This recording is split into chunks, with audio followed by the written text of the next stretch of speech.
नमस्कार। MW news में स्वागत है और आज हम बात करेंगे मक्कासर ग्राम पंचायत, जो कि हनुमानगढ़ पंचायत समिति की बहुत बड़ी ग्राम पंचायत है। इस ग्राम पंचायत के सरपंच बलदेव सिंह जी हैं और उनसे हम बात करेंगे, जानेंगे कि जो 1 साल हो गया पूरा सरपंच बने को, इस कार्यकाल के अंदर कितना काम करवाया और कितना काम बाकी रह गया, जो भी करवाना बाकी है, और क्या योजनाएं हैं। इस 1 साल के कार्यकाल के अंदर एक काल ऐसा भी आया जिसको महामारी घोषित कर दिया गया, कोरोना काल। आज उनमें बात करते हैं कि इस कार्यकाल के अंदर, 1 साल के कार्यकाल के अंदर क्या क्या काम करवाए, कितने काम करवाए और कितने बकाया रह गए और क्या आगे की योजनाएं हैं। तो सबसे पहले हम स्वागत करते हैं बलदेव सिंह जी, मक्कासर के सरपंच साहब। बहुत बहुत स्वागत है आपका चैनल में। आज ही करीबन 1 वर्ष हो गया पूरा। पहले तो आपको 1 वर्ष पूरा करने पे बहुत बहुत बधाई। और मैं गांव के मक्कासर के ग्राम पंचायत के जितने भी वोटर हैं, नौजवान साथी, किसान, मजदूर, मेहनतकश, सबको मेरी तरफ से नए साल की शुभकामनाएं और एक वार्षिक कार्यकाल पूरा होने की भी सबको मेरी तरफ से बधाई है। हमने गांव मक्कासर में जब से पद ग्रहण किया, उस समय से 23 मार्च को लॉकडाउन, एक बड़ी महामारी कोरोना नाम की बीमारी आई, उसमें हमारे गांव में लगातार मेरे सहयोगी, पंच साहिबान, गांव के जागरूक नागरिक और मेरी पार्टी के कार्यकर्ता सब ने बड़ी बेखूबी से उसका मुकाबला करते हुए गांव में सैनिटाइजर का छिड़काव कराया 2 बार। उसके बाद पंचायत समिति की तरफ से जो हमें सैनिटाइजर मिला, उसका भी हमने छिड़काव कराया। और डोर टू डोर स्वास्थ्य विभाग के जो कर्मी है, स्वास्थ्य विभाग का हमारा डॉक्टर है या शिक्षा विभाग के, आंगनवाड़ी के, सब ने बड़ा बेखूबी से जैसे हमारे साथ मिलकर इस महामारी का मुकाबला किया और गांव को हमने इस महामारी से वंचित रखा। दूसरा, हमारे गांव में ग्राम पंचायत मक्कासर का प्रथम हमने ग्राम पंचायत से शुरू कार्य किया था। जो गेट है उसका गेट और उसमें गांव पंचायत के प्रांगण में चौके लगाने का, उसका बड़ा सारे वो व्यवस्था हमने ठीक की है। उसके बाद जो हमारे सबकी साझा है शमशान भूमि है, उसमें एक सार्वजनिक शौचालय बनाया गया और 6-7 हमने सड़कें, ब्लॉक लगाए, सड़कें बनवाई है। दूसरा, अभी हमारा आगे का कार्यक्रम जो आने वाले वर्ष में हमने वहाँ CST जी हमारा चक है, उसमें एक धर्मशाला की योजना बनाई है। दूसरा, वहाँ जो भी सड़कें, जो कच्चे रास्ते हैं, गांव की गलियाँ हैं, उनको पक्का करेंगे। और हमारे गांव में एक बड़ा गंदा पानी, पूरे गांव का जो पानी है, निकासी है, उसका एक जोड़ है, उसमें हम एक बोरवेल लगाएंगे। उसकी व्यवस्था को सुधारने के लिए बोरवेल की योजना हमने बनाई है।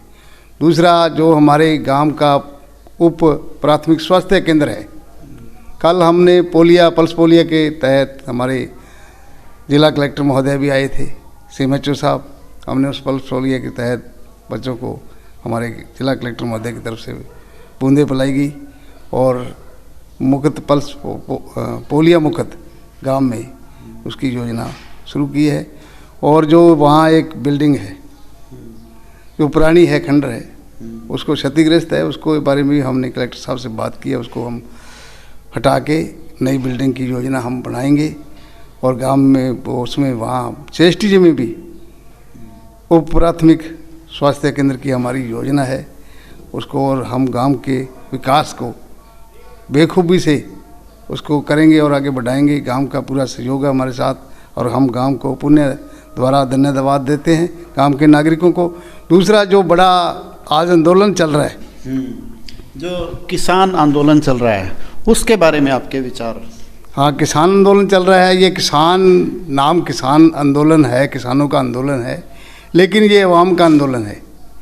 ये फसल बचाने का नहीं, नस्ल बचाने का आंदोलन है। आने वाली हमारी पीढ़ी, आज के जो है युवा है या हमारे बुजुर्ग हैं उनसे पूछेंगे आने वाले हमारी पीढ़ी कि जब ये सरकार, केंद्र की सरकार, इस काले कानूनों को 3 जो अध्यादेश है, कृषि विरोधी, आवाम विरोधी और चौथा जो बिजली विभाग, बिजली एकीकरण का उन्होंने एक एकल बिजली का चौथा अध्यादेश लाए हैं, इसके विरोध में लगातार जब से ये अध्यादेश आए हैं, हमने मई से ही इसका शुरुआत किया। लॉकडाउन में भी हमने जिला कलेक्टर महोदय के माध्यम से राष्ट्रपति के नाम, महामहिम राष्ट्रपति के नाम हमने ज्ञापन दिए कि ये अध्यादेश, ये कानून जनता के लिए काले कानून है और बहुत बड़ा ये ठीक नहीं है। इसके लिए हमने ज्ञापन राष्ट्रपति महोदय को भी हमारे जिलाधीश महोदय के माध्यम से भेजे हैं और लगातार धरना प्रदर्शन मक्कासर में भी हमने चक्का जाम किया।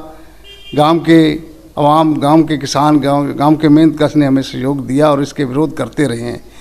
और अब 2 महीने से ऊपर लगातार पूरे देश का किसान, पहले सरकार कह रही थी कि पंजाब का आंदोलन है, ये खालिस्तानियों का आंदोलन है, कोई दूसरा पाकिस्तानियों का कह रहे थे, अब ये अवाम का आंदोलन है। सरकार को भी मालूम हो गया कि लगातार 2 महीने से ऊपर सरकार दिल्ली के उस बॉर्डरों पर बैठे हैं किसान और मेहनतकश लोग और लगातार जा रहे हैं। अब भी हमने अभियान छेड़ रखा है, कल से हम गाँवों में जाएंगे और गाँव में इसकी तैयारी करके दिल्ली के ओर द्वारा हम सबको प्रेरित करेंगे और हम सबको साथ लेके और सरकार को दिखाएंगे जो काले कानून हैं इनको वापस लिया जाए। और जो खाद्य सुरक्षा में अगर ये कानून लागू हो गई तीनों, तो जो खाद्य सुरक्षा में गरीब परिवारों को NFS के तहत जो 5 किलो राशन पर मेंबर पर मिल रहा है, जो वृद्धा पेंशन मिल रही है, विधवा पेंशन मिल रही है, इन कानून लागू होने पर ये सारे लोग वंचित, सारे हिंदुस्तान की जनता वंचित हो जाएगी और दोहरा गुलामी की उस गुलामी में चले जाएंगे। इसीलिए इसका विरोध कर रहे हैं। ये कोई पार्टी या किसी संगठन का नहीं है, ये अवाम का आंदोलन है। 1906 और 7 में जब ये आंदोलन छिड़ा, अंग्रेज़ों ने भी ये, उस टाइम अंग्रेज़ों का शासन था, हमारा देश गुलाम था, उस समय उन्होंने ये कानून लाए थे 1906 और 7 में। उस समय भी हमारे उन महान योद्धाओं ने जिन्होंने को शहादत दी है, चाहे शहीद आजम भगत सिंह के चाचा श्री अजीत सिंह और दूसरे भी नौजवान, बहुत सारे उन्होंने कुर्बानियाँ दी और पगड़ी संभाल जटा नारे के से इस आंदोलन को शुरू किया था। और जब हिंदुस्तान का अवाम उठा तो अंग्रेज़ सरकार को झुकना पड़ा और वो कानून अध्यादेश वापस लिए थे। और ये केंद्र की सरकार जो RSS की सरकार है, मोदी की सरकार है, इसको झुका के रहेंगे और ये तीनों कानून, चारों कानून वापस सरकार को मजबूर करेंगे, लेने पड़ेंगे। और अवाम इसके लिए, जनता इसके लिए तैयार हैं, हम इसके लिए तैयार हैं, चाहे हमें कुछ भी करना पड़े, हम इसके लिए हमेशा इस आंदोलन को और तेज़ करेंगे। और हमारे हनुमानगढ़ में नहीं, हनुमानगढ़ ज़िले में, पूरे में, हनुमानगढ़ तहसील में, गांव में हमारे सारे साथी लगे हुए हैं, हम भी इसमें लग रहे हैं। और कल हमारी 10 बजे मीटिंग है हनुमानगढ़ में, उसमें आगे का कार्यक्रम हम इस किसान आंदोलन के बारे में तय करेंगे। बहुत अच्छी बात है सरपंच साहब, आपके विचार बहुत ही अच्छे हैं। फसल को नहीं, नस्ल को बचाना है और पगड़ी संभाल जट्टा वाली बात है। तो आपके साथ में आपके जो पार्टी के, आपके जो साथ में ओम जी, आपका शुभ नाम बताइए। ओम स्वामी, मक्कासर से, CPIM सचिव। तो ओम जी, आपका इस बारे में क्या विचार हैं? किसान आंदोलन के बारे में हमारा विचार ये है कि मैं एक तो खुद किसान हूँ और किसान का बेटा होने के नाते आज तक हमने हनुमानगढ़ के अंदर MSP की लड़ाइयाँ लड़ी है और आज से लगभग ये 2 साल हुए हैं, अब खरीद शुरू हुई है। जब से हमने संघर्ष किया किसान सभा के बैनर तले और तमाम किसान मजदूर साथियों को साथ लेकर जो संघर्ष किया, CITU के लोगों ने इसमें हमें हमारा साथ दिया और हमने उस लड़ाई को जीता और आज नरमे की खरीद की गारंटी सुनिश्चित करवाई। और आज भी इसी आंदोलन में हमारा वही सवाल है कि सरकार खरीद की गारंटी सुनिश्चित करे कि अगर कोई किसान का माल न ले तो सरकार उसकी गारंटी सुनिश्चित करे, क्योंकि किसान MSP मांग रहा है, मिनिमम सपोर्ट प्राइस जिसे बोलते हैं, कम से कम रेट। तो वही अगर सरकार नहीं दे रही है, और इसमें जो कारपोरेट जगत है वो मिनिमम से भी कम देने में, आज तक हमारे नरमे में ऐसा ही हुआ था हमारे साथ, क्योंकि वो हमें मिनिमम से भी कम मिलता था, जिससे हम घाटे में रहते थे हमेशा और हम कर्ज में डूबे रहते थे। और आज हमारे पूरे देश का जो किसान है वो कर्ज में डूबा हुआ है, और वही स्थिति जो ये अध्यादेश लेके आए हैं उनमें है कि जब किसान कर्ज में डूब जाएगा तो उसके बाद में ये कॉन्ट्रैक्ट फार्मिंग करेंगे, क्योंकि किसान की मजबूरी हो जाएगी, कॉन्ट्रैक्ट करने के लिए किसान तैयार होगा। कॉन्ट्रैक्ट करने के बाद वो किसान को फसल का फैसला नहीं करने देगा, फसल का फैसला करने का अधिकार वो उनसे छीन लेगा। और उसके बाद में जो एसेंशियल कमोडिटी एक्ट है, जो इनको जो खाद्य वस्तुएं स्टॉक करने का जो इनकी सीमा बढ़ा दी, वो भी खतरनाक हो गया, क्योंकि जब वो खाद्य वस्तुओं का स्टॉक कर लेंगे तो वो फिर सरकार उसको खरीद नहीं पाएगी। सरकार उसको खरीदना चाहती नहीं है किसान की उस उपज को, और अगर खाद्य को व्यवस्था को अगर सरकार नहीं खरीदेगी तो सीधा सीधा इसका उदाहरण ये होगा कि सरकार के गोदामों में अन्न नहीं रहेगा और अन्न प्राइवेट गोदामों में चला जाएगा, और वो गरीब के हाथ से मुँह से भी वो निवाड़ा छीन जाएगा। गरीब को भी जो 5 किलो अनाज मिल रहा है वो भी नहीं मिलेगा, और जो सुविधाएं अन्य गरीब को मिल रही है वो नहीं मिलेगा। किसान अपने ही खेत में मजदूर हो जाएगा, और मजदूर की स्थिति तो और भी बदतर हो जाएगी, और हम गुलामी की ओर अग्रसर होंगे। इसलिए इन अध्यादेशों को वापस करवाना जरूरी है, क्योंकि ये अध्यादेश हमारे जीवन और मौत का सवाल है, और सरकार ने हमारी मौत का फरमान सुना दिया है, जिसे हम बर्दाश्त नहीं करेंगे जब तक हमें सांस जारी रहेगी। बहुत ही अच्छे आपके विचार हैं और बहुत ही आपकी नॉलेज है।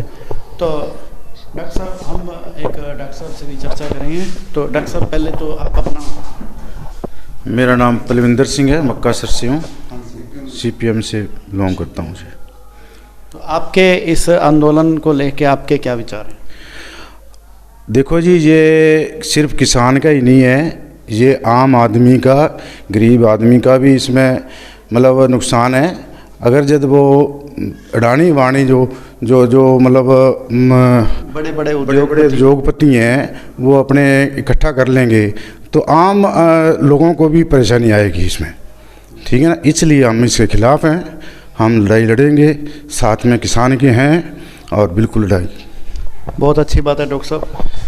तो ये थे हमारे साथ में मक्कासर ग्राम पंचायत के सरपंच बलदेव सिंह जी और उनके सहयोगी और कार्यकर्ता।